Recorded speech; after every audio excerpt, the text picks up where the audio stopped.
గతేడాది శ్రేష్ఠి వర్మ అనే choreographer pan India లెవెల్లో దుమ్ము లేపుతున్న కొరియోగ్రఫర్ జానీ మాస్టర్ పై లైంగిక వేధింపుల కేసుని పెట్టడం ఎంతటి దుమారం రేపిందో ప్రత్యేకించి చెప్పనవసరం లేదు. సుమారుగా నెల రోజుల పాటు ఆయన అరెస్ట్ అయ్యి జైల్లో ఉన్నారు. ప్రస్తుతం ఆయన బెయిల్ మీద బయటకు వచ్చి మళ్లీ తన వృత్తిలో ఫుల్ బిజీ అయ్యాడు. ఆయనకు బెయిల్ రద్దవ్వాలంటూ శ్రేష్ఠి వర్మ సుప్రీంకోర్టు వరకు వెళ్లిన సంగతి అందరికీ తెలిసిందే. ఈ అంశం విషయంలో జానీ మాస్టర్ ఎలాంటి తప్పు చేయలేదని నమ్మేవాళ్లున్నారు. అదేవిధంగా శ్రేష్ఠి వర్మపై జాలి చూపించే వాళ్లు కూడా ఉన్నారు. ఇరు పక్షాలకు బలమైన సపోర్ట్ ఉంది. ఈ నేపథ్యంలో శ్రేష్ఠి వర్మ రీసెంట్గా చేసిన కొన్ని వ్యాఖ్యలు ఇప్పుడు సోషల్ మీడియాలో పెను దుమారం రేపుతున్నాయి.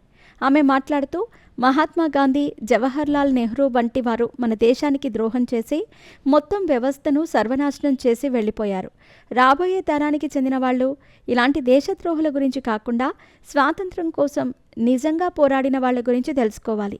పాఠ్య పుస్తకాల్లో వీళ్ల గురించి తెలిపే అధ్యాయాలను తొలగించాలి.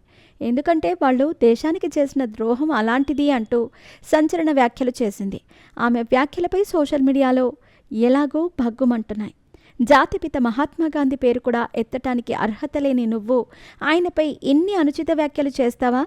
అసలు ఏమనుకుంటున్నావు నీ గురించి నువ్వు అంటూ కామెంట్ సెక్షన్లో శ్రేష్ఠి వర్మపై తీవ్ర స్థాయిలో విరుచుకుపడుతున్నారు. ఆమె చేసిన ఈ వ్యాఖ్యలను తీవ్రంగా ఖండిస్తూ గుంటూరు జిల్లా ఎన్ఎస్యుఐ అధ్యక్షులు షేక్ కరీం శ్రేష్ఠి వర్మపై కేసు పెట్టారు. స్వతంత్ర సమరయోధులను గౌరవించాల్సింది పోయి ఇలాంటి అనుచిత వ్యాఖ్యలు చేస్తూ హేళన చేస్తుంది. హద్దులు దాటి ప్రవర్తించిన శ్రేష్ఠి వర్మపై ఎఫ్ఐఆర్ నమోదు చేసి అరెస్టు చేయాలంటూ పోలీసులకు ఈ సందర్భంగా షేక్ కరీం విజ్ఞప్తి చేశాడు.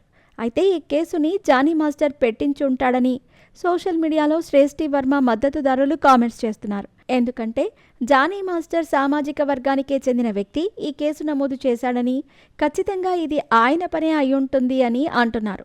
అయితే శ్రేష్ఠి వర్మ చేసిన వ్యాఖ్యలు కూడా చాలా దుమారం రేపేవే. అందుకు జానీ మాస్టర్ ప్రత్యేకంగా కేసు పెట్టించాల్సిన అవసరం లేదు. రాష్ట్ర వ్యాప్తంగా ఉండే జనాలందరూ కేసు నమోదు చేయొచ్చు అని నెటిజన్స్ కామెంట్స్ చేస్తున్నారు.